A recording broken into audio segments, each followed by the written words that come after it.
What's going on, guys? Matt Weik, Weik Fitness. Thank you so much for tuning in to another episode. Do me a favor before we get started. Go down and click like, give a thumbs up, subscribe, whatever platform you're using to watch or listen to this on. Please do me a favor and engage in whatever way that you wish. So whether it's leaving a comment, subscribing, giving a thumbs up or liking it, it just helps the algorithm and it just gets this information out in front of more people. So with that being said, thank you so much. Today's episode, I want to talk about, it's kind of business in general, but I'm going to direct it towards personal trainers and gym owners. Now, my time when I worked with a supplement company, I was constantly in and out of gyms all the time. I saw the good, bad, and the ugly. I saw the gyms that were absolutely crushing it, and then I saw the gyms that were being crushed. And where I see trainers and gyms falling to the wayside is that they let the competition come in and just completely annihilate their business. So whether it's a personal trainer who has another personal trainer come into the same gym and start taking clients, getting more members to sign up with them versus, yourself. And then everybody wants to talk about, the competition is killing me. I don't know what to do. It's their fault that I'm going out of business. It's this gym's fault that I'm going to be closing. And to me, that's a BS excuse.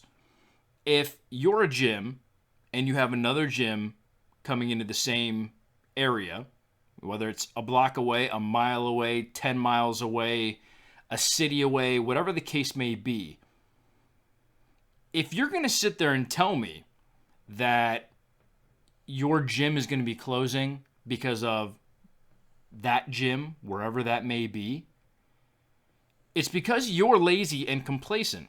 Now, I get it. You're probably like, like, what? How dare you say that to me? No, seriously. I've seen so many gyms. Equipment's broken. It's dirty. It's disgusting. The equipment is just outdated completely. You don't have amenities that people are looking for. Your showers have green stuff growing all over them. When you have that type of facility, yeah, people might join because you're the only gym around. But when the competition comes, don't complain that they're taking your business because they opened up. No, you've just been resting on your laurels the last however many years because you didn't want to invest in your own business and try and make it the best that it can be so that people want to stay. It's the same thing with personal training. Don't complain another trainer that comes in because, it's a hot body female or a ripped and jacked dude, whatever the case may be. Listen, if you're not constantly trying to learn new techniques, new ways to train clients, new cutting edge, workouts or things to help burn fat, whatever the case may be, if you're not trying to improve, again, your business, whether it's personal training, gyms, whatever, if you're not trying to improve, you will be put out of business. Stop blaming your competitors for why you're losing members, you're losing clients, you're losing money, you're losing revenue, you're on the brink of closing. It's your fault, okay? It's the same thing when you're a business owner. If your business is failing, it's not your employees' fault. It's not your staff's fault. It's your fault. You're the owner. You're running the show. You're steering the ship. Everything is your fault. Okay? Somebody quits, that's your fault. Why did they quit? Somebody offered them more money? Well, maybe you're underpaying your employees. If you want people to stay, pay them what they're worth. If you lose an account, that's your fault. I don't care if your account manager was a jerk and pissed off the account and then they left, they went to a competitor. That's your fault. You should have managed your employee better. I'm just sick and tired of so many people pointing the finger everywhere else. It's this person's fault. It's that person's fault. It's this reason. It's that reason. No, it's you. It's on your shoulders, okay? Stop looking for ways out. Stop looking for the scapegoat of why nothing was your fault. It's somebody else's or something else's fault. No, it's your fault, okay? The only person who's going to put you out of business, again, whether you're a personal trainer, you're a gym owner, whatever business, you can fill in the blank. The only person who's going to put you out of business is you. Plain and simple. There's absolutely no other way to look at it. You can't say that someone else is doing something to hurt your business if you haven't already implemented it, done it, tried it, or currently using it, whatever the case may be. Okay? Excuses will eventually put you out of business. If you want to be successful, you want to see the results, you got to put in the work. You got to be thinking ahead. What worked yesterday is not going to work today. I guarantee it. Things are changing all the time. One thing that is consistent with business is it's always changing. It's always evolving. What might be, booming in 2018 is not going to be booming in 2019. What's booming in 2019 is not going to be booming in 2020.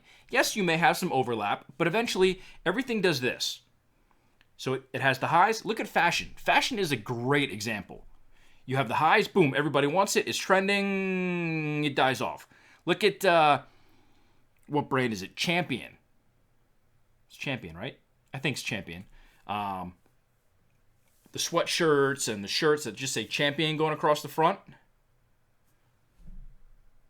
Think about it.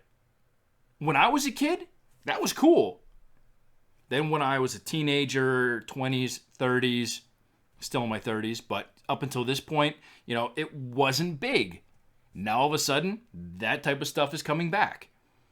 So while you might have these trends in business, you can't wait for the next big thing to happen. You have to constantly be evolving your business to keep up with what your consumers, what your clients, what your members are looking for. It's very important. If you're not listening to what the people who are giving you money want, they will eventually go somewhere else who has what they want and need. So I want to keep this podcast episode short and sweet. We're under 10 minutes currently. I know things get, off on tangents and then they become 30 plus minute podcasts. So I want to keep this short and sweet. I want you to go ahead and look at your own business, what you're doing right now. And you don't even have to be a business owner. You can be an employee. What are you doing right now that makes you an asset to the company? What are you doing right now that is keeping your clients engaged and wanting to do business with you and exchange money and services or products? They need to have that why. So answer that for yourself. Why do people do business with you? Why will they continue to do business with you? Or why will they not? And for those why not reasons, look for answers and make the changes. So with that being said, if you guys have any comments, questions, feedback, drop them down in the comments or on social media. Let me know, DM me, email me, go to the weikfitness.com website. You can, contact me directly from there, or again, through any social media at Weik Fitness, Instagram, Facebook, Twitter. I appreciate your attention. Thank you guys so much. I do all of this for you. So I hope you got some value out of this and it brought some insight and started stirring some thoughts up in your head about what you can be doing differently in your business or with your current, 9-to-5 job, to keep your business running smooth, to keep people engaged, to keep the revenue and the growth going. So I hope you guys are having a fantastic day, an amazing week, and I hope to catch you guys on the next episode.